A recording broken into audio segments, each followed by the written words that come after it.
Coucou les filles, je vous retrouve aujourd'hui sur la chaîne Chocolat Beauty pour remplacer celle qui devait faire la vidéo du dimanche. Je vous retrouve aujourd'hui pour faire ma recette préférée salée. Donc ça a été assez dur parce que je peux pas dire que j'ai de recettes préférées. Enfin après ça va être vraiment des choses très simples comme par exemple un truc tout bête, j'adore les escalopes à la crème fraîche et tout avec des pommes de terre sautées, mais bon j'ai trouvé ça assez simple et en plus il y a une fille qui a fait pratiquement la même chose. Du coup j'ai pas mal cherché et j'ai trouvé une recette de cake aux chèvres et aux tomates confites. Donc c'est un cake que je fais relativement souvent et que j'aime vraiment bien parce que j'aime beaucoup le chèvre et en fait tomates confites, moi j'utilise des tomates séchées et j'aime vraiment beaucoup ça. Donc peut-être que plusieurs personnes n'aiment pas ça, mais en tout cas moi j'aime beaucoup et c'est vraiment très simple à faire et pas cher en plus. Donc j'ai pris la recette du livre, de ce livre, quiche tarte, cake salé et sucré. Donc voilà, donc après c'est pareil, j'en avais fait plusieurs de cette sorte là avec des tomates séchées et par exemple des courgettes et tout, mais là celui-ci c'est celui que je préfère on va dire et qui est assez simple à faire. Donc ce qui est bien en plus dans ce livre, c'est que vous avez donc le temps de préparation. Donc là ils nous disent, vous n'allez pas voir, mais donc sur celle-ci on n'a pas de photo, mais bon c'est un cake. Donc une préparation de 20 minutes, une cuisson de 45 minutes et donc vraiment pas compliqué et pas cher quoi. Donc là c'est pour 6 personnes, donc je vais vous dire les ingrédients. Il faut 180 g de farine, un sachet de levure, 3 œufs et 100 ml de lait, 100 ml d'huile d'olive, 2 cuillères à café d'origan, donc moi je ne mets pas personnellement. En même temps 2 cuillères à café c'est pas ça qui va changer beaucoup.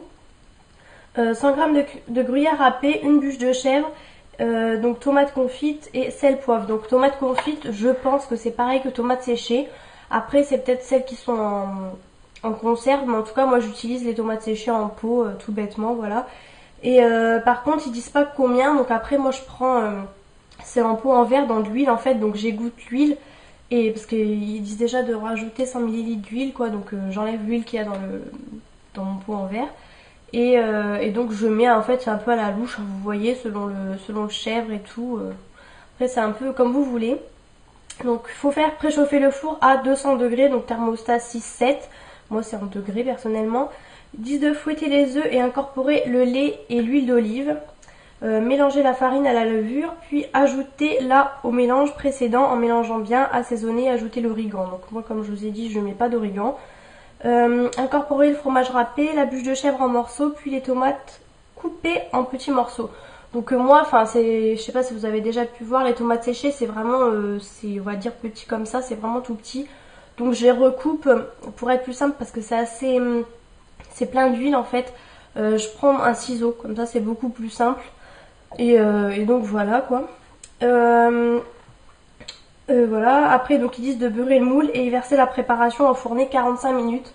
Alors le plus embêtant c'est 45 minutes de cuisson, bon après vous regardez au fur et à mesure. Moi souvent je programme à peu près on va dire 35 à 40 minutes. Je fais sonner mon four et comme ça je pique et je vois si ça a collé sur le couteau, voilà. Et après donc ils disent de laisser tiédir légèrement avant de démouler puis servir. Donc moi je laisse un peu tiédir même si souvent c'est long, on est pressé de manger. Et donc je mets une petite salade avec et c'est super. J'aime beaucoup ça parce que c'est à dire que c'est ça fait vraiment un repas complet en fait avec de la salade, je veux dire c'est assez suffisant.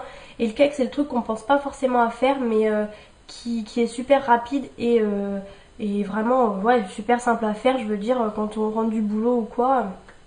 Voilà. Et après je ne sais plus ce que je voulais dire, mais enfin en tout cas c'est vraiment très très simple. Et ah oui, et les cakes aussi ça pourrait avoir tendance à être sec. Là on pourrait penser avec le chèvre mais pas du tout parce que déjà c'est du chèvre en bûche que vous prenez, donc du chèvre frais.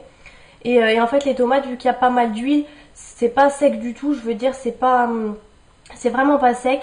Après vous pouvez rajouter ce que vous voulez, vous pouvez rajouter des pincées de je sais pas de curry ou enfin comme vous voulez, après c'est vraiment à votre guise.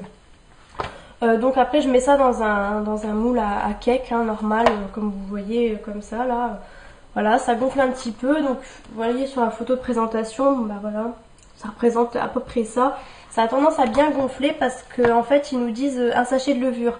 Donc il faut quand même prévoir un assez grand moule parce que sinon ça a tendance à déborder. Donc voilà, c'est tout ce que j'avais à dire. Donc je voulais vous filmer la vidéo mais en fait je peux pas faire de montage. Et j'ai été prise de court, en fait j'ai pas du tout eu le temps d'acheter les ingrédients et de filmer. Et il aurait fallu que je mette sur pause à chaque fois et ça aurait été vraiment trop galère. Et en fait je suis sortie plusieurs fois dans la semaine donc j'ai vraiment pas eu le temps du tout. Donc je voulais au moins quand même vous présenter une recette. Même si après c'est une recette que j'aime bien mais c'est pas non plus ma recette préférée. Voilà quoi. Donc voilà, donc n'hésitez pas à me laisser en commentaire si vous avez mal entendu des choses ou je vous renoterai, il n'y a pas de souci. Donc voilà, j'espère que cette petite recette vous a plu. À la limite, si vous la reproduisez, mettez la vidéo en commentaire. Voilà. Donc je vous fais de gros bisous et à bientôt dans une prochaine vidéo.